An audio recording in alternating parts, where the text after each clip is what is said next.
तो हेलो दोस्तों, कैसे हो आप सब। Welcome to the video. तो भाइयों, ये वीडियो है रियल एस्टेट सेल्स के रिगार्डिंग। रियल एस्टेट सेल्स आपको ज्वाइन करनी चाहिए, क्या इंसेंटिव्स रहते हैं, कितनी सेल हो जाती है, ठीक है, बिजनेस किस तरह से काम करता है, थोड़ा मोटा मोटा इस बारे में समझेंगे।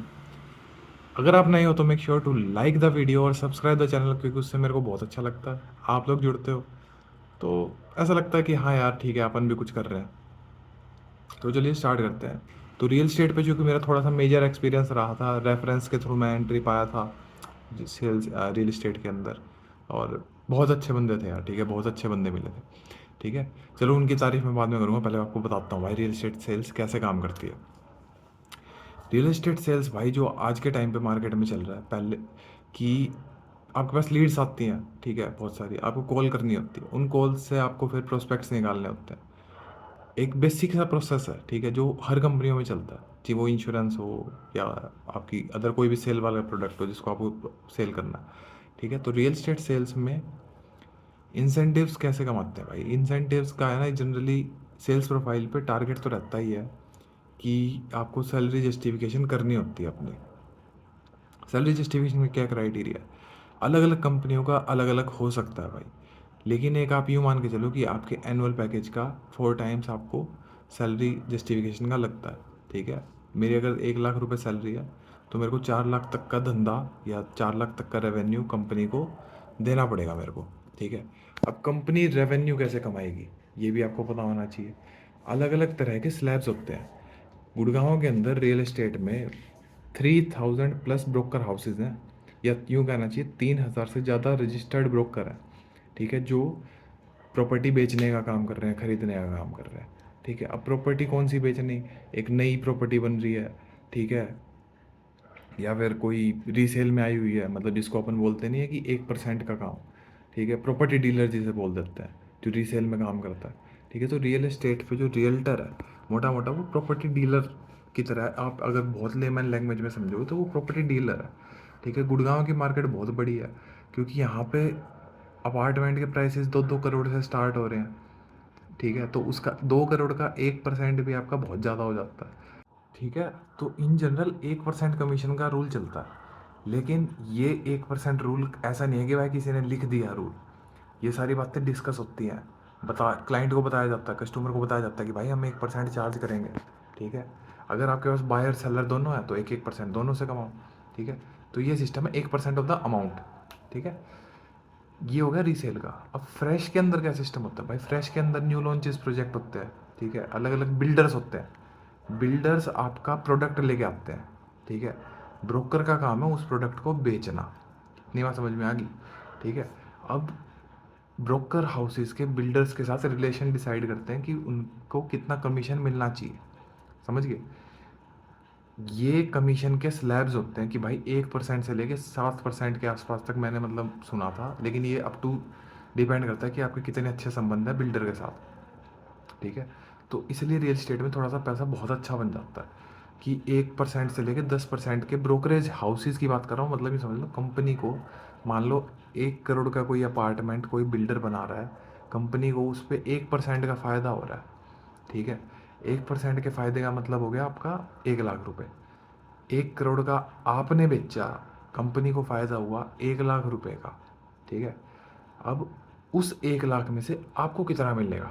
ठीक है, ये भी अगेन डिबेटेबल है, किसी किसी कंपनी में 40-60 का चलता है, उस 1 लाख का 40,000 आपको, 60,000 कंपनी को। किसी में 20-80 का चलता है, उस पूरे का 20,000 आपको, 80,000 कंपनी को। ठीक है, तो इस तरह से चीज़ें चलती हैं भाई। ठीक है, ये डिबेटेबल है, डिस्कसेबल है। ठीक है, अब डिस्कसेबल कोई वर्ड होता है कि नहीं मेरे को नहीं पता। ठीक है भाई, तो अब रियल एस्टेट में सेल्स का क्या सीन है भाई, सेल्स कितनी हो पा रही है लोगों की, क्या कितना बेच पा रहे हैं। जब देखो यार, मैं 6 महीने था तो मेरे को थोड़ा सा आइडिया है, अभी वर्तमान में क्या स्थिति है उसका मेरे को आइडिया नहीं, क्योंकि वो मेरे साथ के जो एम्प्लॉय थे भाई, उनकी सेल जनरली 2 महीने, 2.5 महीने, 3 महीने में, 3 महीने में आप 1-2 बुकिंग एक्सपेक्ट कर सकते हो।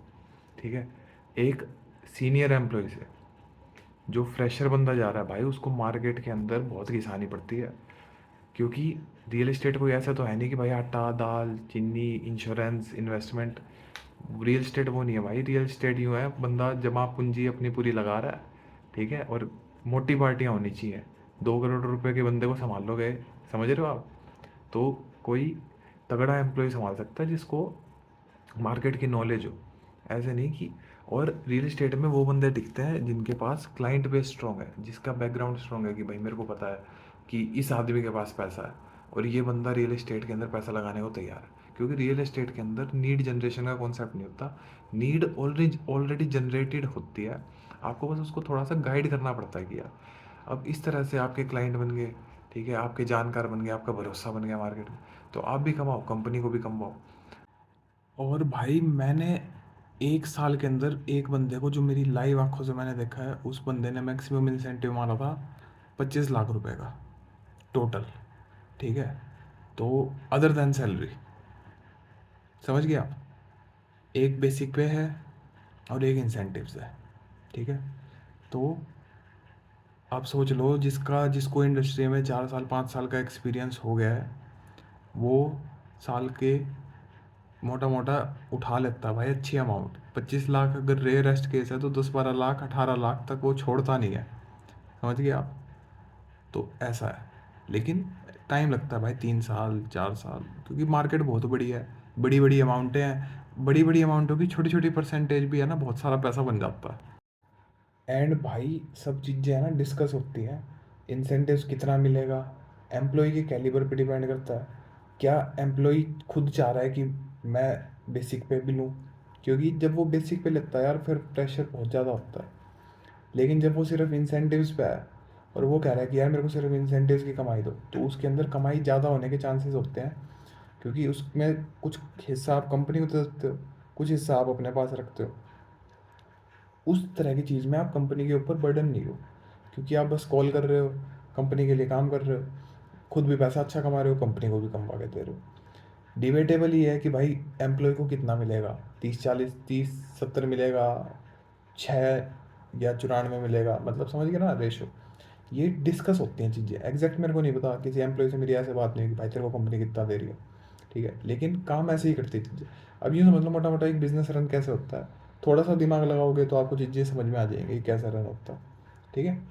तो ये डिस्कस होता है भाई टेबल पे बैठ के। अगर कंपनी आपको दे रही है कि हाँ भाई हम तेरे को इतना इंसेंटिव देंगे, ठीक है, तो भाई अपना लो, बढ़िया है। लेकिन आपके अंदर इतना दम होना चाहिए कि आपके पास क्लाइंट हो, क्योंकि आपको वो फिर, अगर कंपनी के साथ आपका डिस्कस हुआ कि सिर्फ इंसेंटिव ही चाहिए, ठीक है, तो फिर आपका जब सॉलिड बैकग्राउंड होएगा, आपके पास क्लाइंट होंगे ना, तभी आप इस चीज़ को कमिट कर पाओगे और आपके पास एक्सपीरियंस होगा।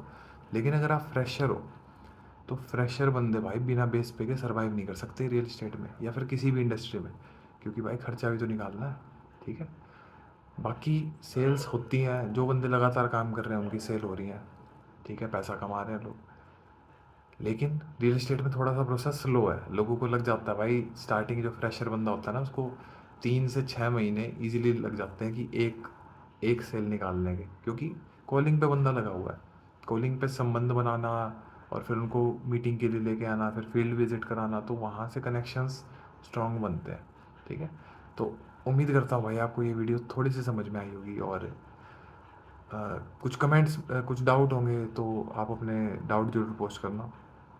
मेरे को अच्छा लगता है, क्योंकि कुछ बातें मेरे को भी नहीं पता होंगी, तो वो मैं कहीं ना कहीं से ढूंढ के निकाल लूँगा, ठीक है। और मेरे को बहुत टाइम हो गया, मतलब बहुत टाइम तो नहीं, मेरे को 3 महीने के आसपास हो गया है, और धीरे धीरे मैं भूलता भी जा रहा हूँ चीज़ें, तो हो सकता है मैं कुछ चूक भी कर जाऊँ। तो जो भाई मेरे रियल इस्टेट वाले हैं वो इसे देख रहे हैं, हालांकि एक आधा ही बंदा है, तो वो मेरे को करेक्ट भी कर देना कमेंट सेक्शन में, तो मैं उससे कुछ ना कुछ सीख लूँगा, ठीक है। अभी तक बने हो तो लाइक और सब्सक्राइब कर देता हूँ, मिलते हैं अगली वीडियो में।